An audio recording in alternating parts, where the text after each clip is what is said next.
The fourth commandment, depending on which list of the 10 you're reading, says that we are to rest on the seventh day, or to keep the Sabbath. So, when exactly is the Sabbath? That may seem obvious, but from creation throughout the Bible, the days didn't begin and end at midnight like they do on the calendar most people use today. We read the first example of this timekeeping in Genesis chapter 1 and verse 5, and many other times in that chapter.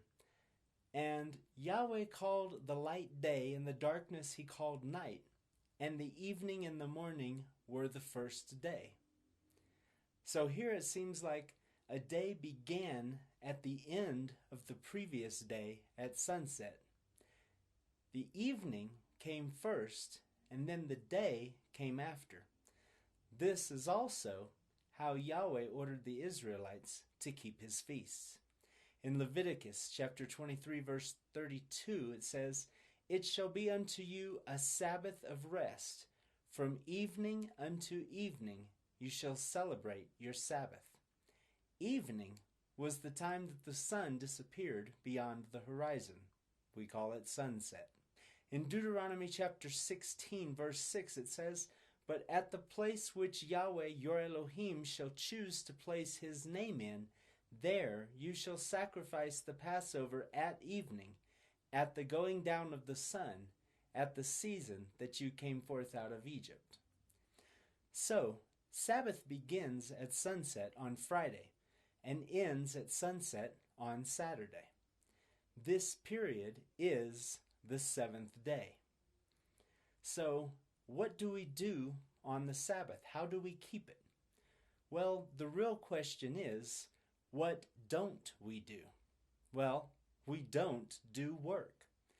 We don't allow anybody in our house to work. We don't even obligate or allow anybody else, or even an animal, to do any work for us on the Sabbath. Exodus chapter 20, verses 8 through 11. "Remember the Sabbath day to keep it holy. 6 days shall you labor and do all your work. But the seventh day is the Sabbath of Yahweh your Elohim. In it you shall not do any work, you, nor your son, nor your daughter, your manservant, nor your maidservant, nor your cattle, nor your stranger that is within your gates. For in 6 days Yahweh made heaven and earth, the sea, and all that in them is, and rested the seventh day. Wherefore Yahweh blessed the Sabbath day and hallowed it." Keeping the Sabbath is more than just a chance for us to rest. Setting this day apart also serves as our sign that we're keeping the covenant with Yahweh. In Exodus chapter 31, verses 16 through 17 say, "Wherefore the children of Israel shall keep the Sabbath, to observe the Sabbath throughout their generations." This means forever. "For a perpetual covenant. It is a sign between me and the children of Israel forever. For in 6 days Yahweh made heaven and earth, and on the seventh day he rested and was refreshed." As with any law, if you want to know how serious a crime is, you must consider the punishment attached to its violation. In the case of the Sabbath, which is part of the law as it's one of the 10 commandments, Yahweh assigned a very harsh punishment upon those who would work on that day. We find this in Exodus chapter 31 verse 15. It says, 6 days may work be done, but in the seventh is the Sabbath of rest, holy to Yahweh. Whosoever does any work in the Sabbath day, he shall surely be put to death. In other words, in the eyes of our Creator, working on the Sabbath is as serious of an offense as murder.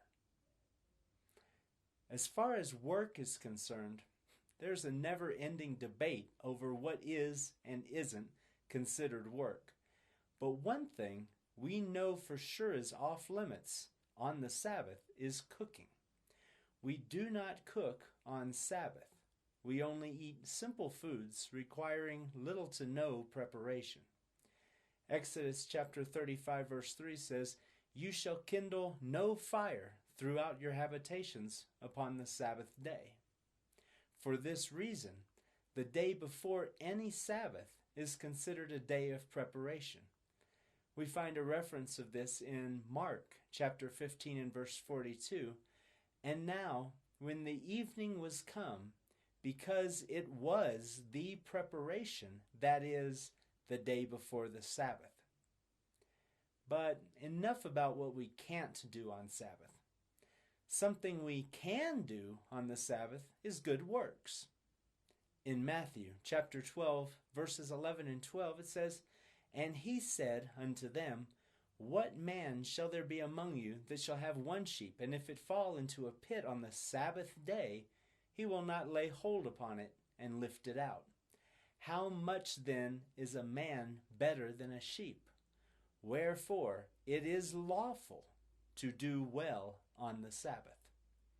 As many people in the churches teach against the Sabbath and strive to convince others who haven't studied that Messiah took the Sabbath away, changed it to the first day of the week, Sunday, or otherwise rendered it invalid, an important question to ask would be, did the apostles keep the Sabbath after Messiah?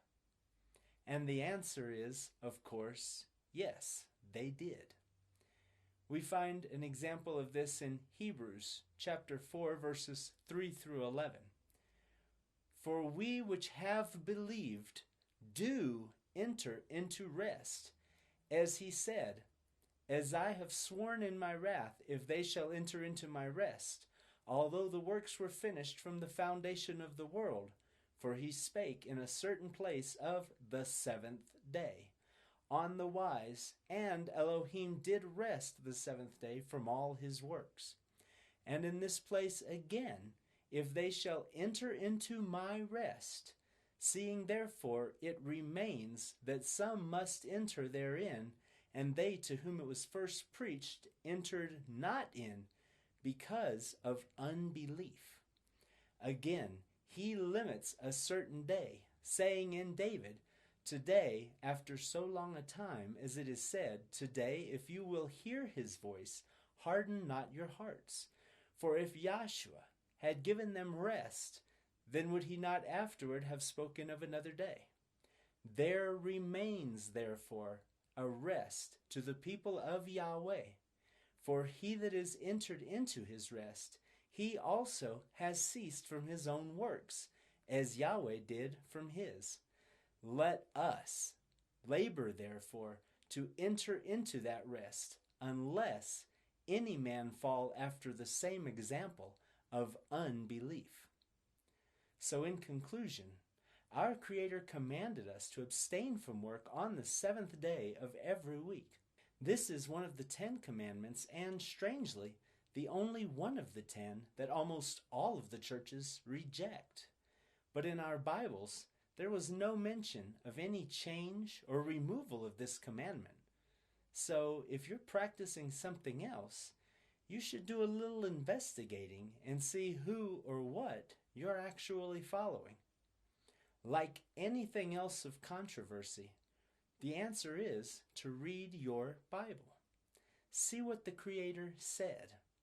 Do as the Messiah did.